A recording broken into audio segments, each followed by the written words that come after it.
Mayor, why do you think an apology is enough? Well, I don't think apology in and of itself is enough. I think that being available to answer questions, I think discussions with my colleagues on council, I don't think an apology in and of itself is enough. I will be subject to greater scrutiny because of this, and that's appropriate. And I'm going to be available to continue to answer questions. Did you have sex with him when he was 17? No. Did you seek any guidance from former Mayor Goldschmidt about how to deal with this situation or how to cover up the previous situation? No. Have you ever fired anybody for lying?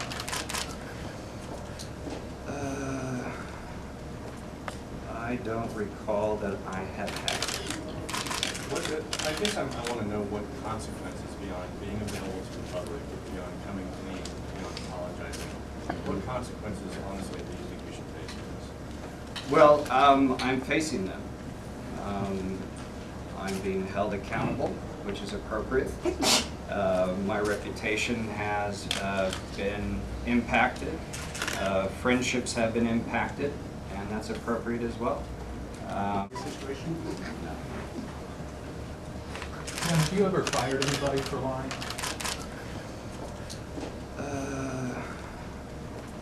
I don't recall that I have had. I guess I want to know what consequences beyond being available to the public, beyond coming clean, beyond apologizing. What consequences, honestly, do you think we should face for this? Well, I'm facing them. I'm being held accountable, which is appropriate. My reputation has been impacted. Friendships have been impacted, and that's appropriate as well.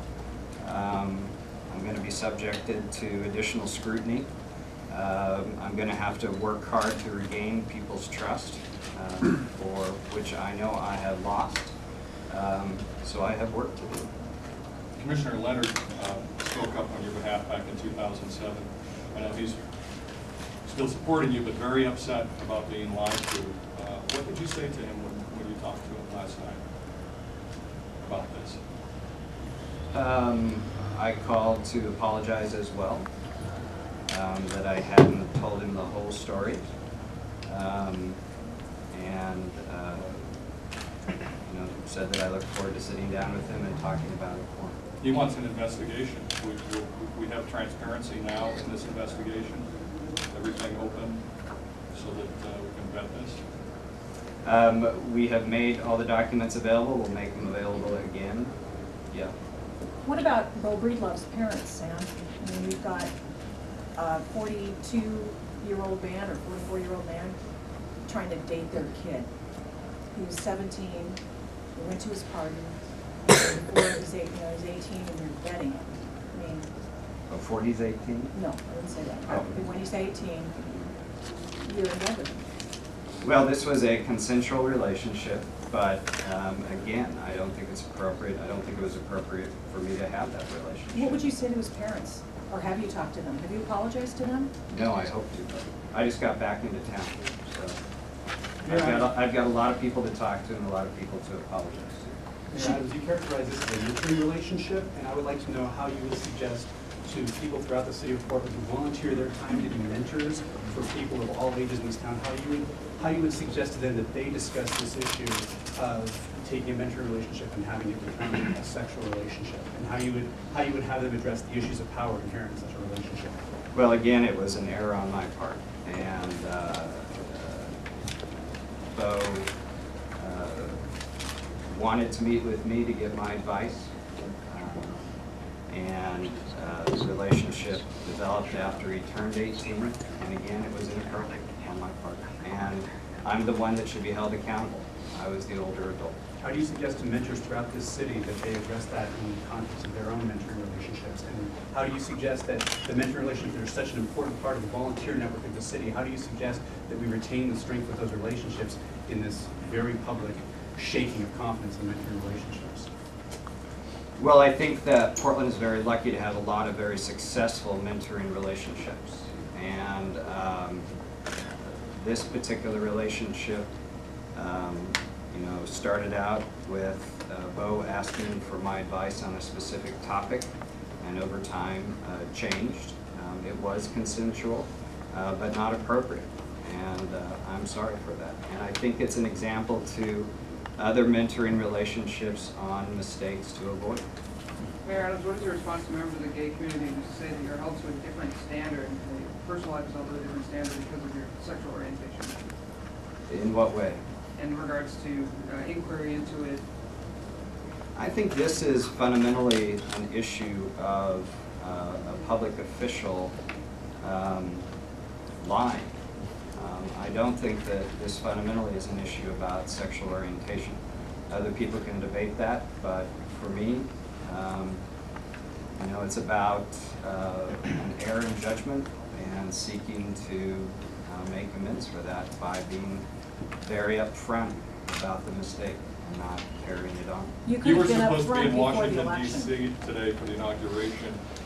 Does you feel that this is really tainted this day for the people here in Portland? Yes. How do you feel about this, having to fly back and address these issues when you were supposed to be there for this momentous occasion? I think it's absolutely appropriate that I'm here and taking these questions, and I didn't control the timing of this issue coming forward. I don't, you know, I'm not complaining about that. I didn't control it, but I think it would have been highly inappropriate for me to stay in Washington D.C. I think it's absolutely appropriate that I'm here answering these questions. You told Channel 8 in 2007 that this allegation against you about having sex with a teen was about the worst thing you could say about a gay person. It's a smear that Right. smears all gay people. Can you talk about that? Specifically, I said that one of the worst things that you can say about a gay person is that they have sexual relations with a minor. And that's like yelling fire in a movie theater. And that's, you know, for months prior to them surfacing, that's what a lot of people, reporters around the city, were hearing from a would-be mayoral opponent. And the comments at the time were, you know, we're not only going to take Sam out of the race, we're going to take him out of politics. And, you know, in response to that, you know, when it actually did surface, encouraged Bo to lie because I didn't think people would believe that there was no inappropriate sexual relationship, illegal sexual relationship as a minor. And that was a mistake. I should have told the truth up front. Do you think you were hired under false pretenses as mayor of Portland? I think that this certainly was omitted, absolutely, from what they knew about me. Yeah. Sam, you've been in politics a long time. Talk to me as an analyst here. Do you think you would have won the office of mayor had you come forward with this information before the election? You know, when you're at the eye of the storm, I don't think I could give you a good analysis.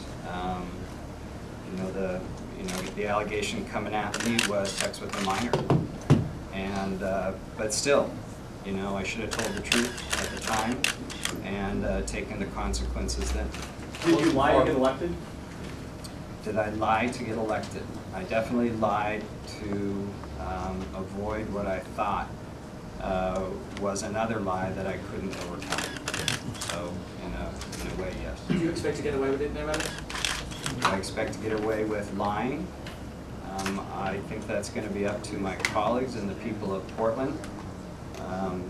My job is to come clean, talk about it, answer questions, both today and in the future.